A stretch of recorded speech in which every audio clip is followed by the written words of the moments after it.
Damos inicio al detalle de las noticias. En los 2 últimos años, Guatemala ha sufrido cuantiosas pérdidas provocadas por fenómenos meteorológicos y aún persisten en nuestro país graves riesgos.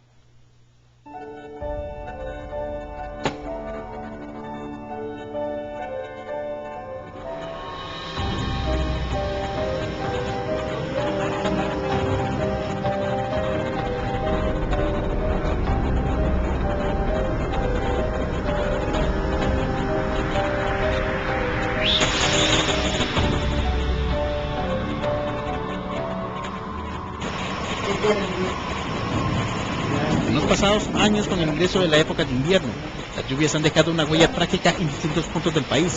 Carreteras destrozadas, comunidades incomunicadas, derrumbes de puentes, deslaves en cerros. En el peor de los casos, gente inocente que han sido víctimas de los desastres naturales. Se estima que la época de lluvia en la meseta central, que incluye la ciudad capital, puede empezar a manifestarse entre el 15 y el 25 de este mes. Ya tenemos también la primera depresión tropical formada en el Océano Pacífico, es la depresión 1E. Esta pues está ubicada aproximadamente a 500 millas al suroeste de Manzanillo, México. A la puerta de la época lluviosa, según investigaciones de la Coordinadora para la Prevención de Desastres CONRED, aún persisten más de 8.000 puntos de alto riesgo a nivel nacional, entre ellos 47 comunidades y 490 asentamientos, que podrían verse afectados por las desembocaduras de distintos ríos. Estamos hablando, por ejemplo, de temas de inundaciones y de deslizamientos, inundaciones en las partes bajas. Hablamos, por ejemplo, de departamentos de la costa sur, departamento de Petén, departamento de Izabal. Y por deslizamiento, pues tenemos identificadas el altiplano, el occidente del país. Uno de los principales problemas que aqueja el ingreso del invierno se refleja en las principales carreteras. A inicios de este año se estimaba que en un 80% de la red vial presentaba daños, y que según Alejandro Sinibaldi, ministro de Comunicaciones, estos han persistido por años atrás.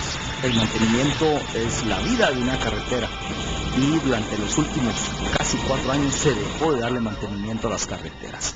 Y eso lo que significa es que los tragantes, que las tuberías, que los transversales, que las cunetas se tapan de tierra, se tapan de basura, se tapan de un montón de cosas, y eso genera que el no haberle dado atención a esas pequeñas cosas se conviertan en grandes problemas. Según Sinibaldi, en los primeros meses de este año se han intensificado los trabajos en regiones donde mayormente han sido devastados en años anteriores por los desastres naturales. Nuestras principales áreas de problema van a ser el occidente, específicamente del kilómetro 150 hacia el 170, donde hay 3 hundimientos importantes, de los cuales hemos logrado recuperar ya 2 con un gran esfuerzo. Hay un tercero que estamos trabajando y ojalá nos dé tiempo. Esa es una de las áreas. La segunda es la ruta que lleva del rancho hacia Cobán. Tenemos cerca de 8 hundimientos en ese trayecto. Se está trabajando por recuperarlos. Después tenemos toda el área de Sololá. El área de Sololá tiene características especiales. Ahí tenemos las cataratas y el Cerro Lec, que son áreas que obviamente generan preocupación porque son fallas geológicas que necesitan mucho más trabajo del que se puede hacer en estos tan solo 4 meses. De acuerdo a las épocas de lluvia de los años anteriores, todo el país está muy vulnerable, siendo los mayores problemas en la región de Occidente. Se pueden empezar a presentar nuevamente desastres. Actualmente el Ministerio de Comunicaciones contempla una deuda cercana a los 12.500 millones de quetzales, y que según Sinibaldi, para contrarrestar toda emergencia que se presente en el próximo invierno, es necesario que a esa cartera se le transfiera un fondo de 800 millones de quetzales. Con el señor presidente, con el gabinete y con el ministro de Finanzas, si no tenemos un fondo de emergencia, se nos va a paralizar la red vial. Hemos solicitado tener un fondo de emergencia que nos permita de manera ágil, pronta y transparente atender cualquier emergencia que se dé. Un fondo de 800 millones.